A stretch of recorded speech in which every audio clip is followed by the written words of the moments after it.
सारे देश में भारतीय जनता पार्टी के कार्यकर्ताओं द्वारा डॉक्टर श्यामा प्रसाद मुखर्जी जी के 72वें पुण्यतिथि पर सभी जगह हमारे लाखों कार्यकर्ता डॉक्टर श्यामा प्रसाद मुखर्जी की याद में आज कार्यक्रम कर रहे हैं।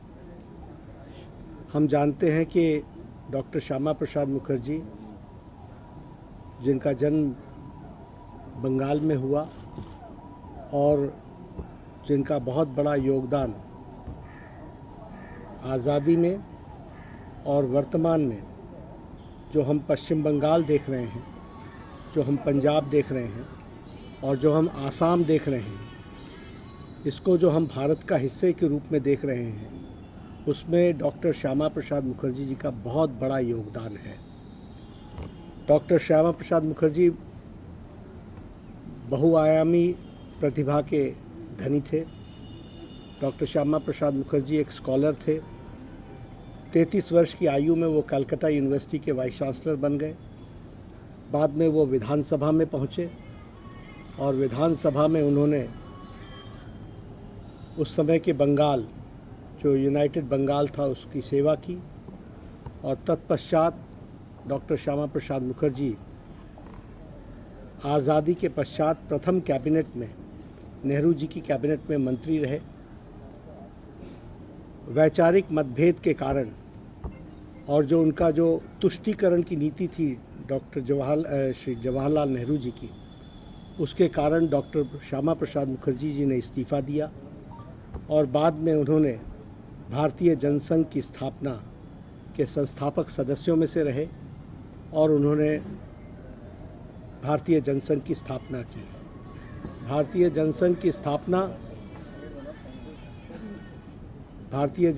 स्थापना के पश्चात जो तुष्टीकरण की नीति के कारण जम्मू कश्मीर को जो स्पेशल स्टेटस दिया गया था, उसका विरोध उन्होंने किया और विरोध करते हुए उन्होंने एक नारा दिया, एक देश में दो निशान, दो विधान और दो प्रधान नहीं चलेंगे। और इस कारण से एक आंदोलन चला। उस आंदोलन में उस समय जम्मू कश्मीर में जाने के लिए जम्मू कश्मीर का स्पेशल परमिट चाहिए होता था।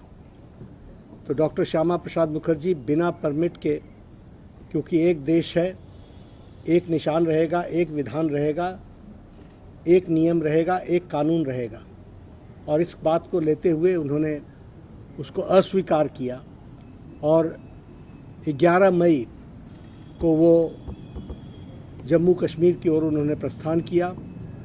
उनको जम्मू कश्मीर के बॉर्डर पर अरेस्ट कर लिया गया और उसके बाद उनको श्रीनगर के जेल में रखा गया। श्रीनगर के जेल में उनकी 23 जून, आज के दिन 72 साल पहले 1953 में उनका रहस्यमय तरीके से निधन हो गया। रहस्यमय तरीके से उनकी मौत हो गई। उस समय भारतीय जनसंघ बहुत छोटा था।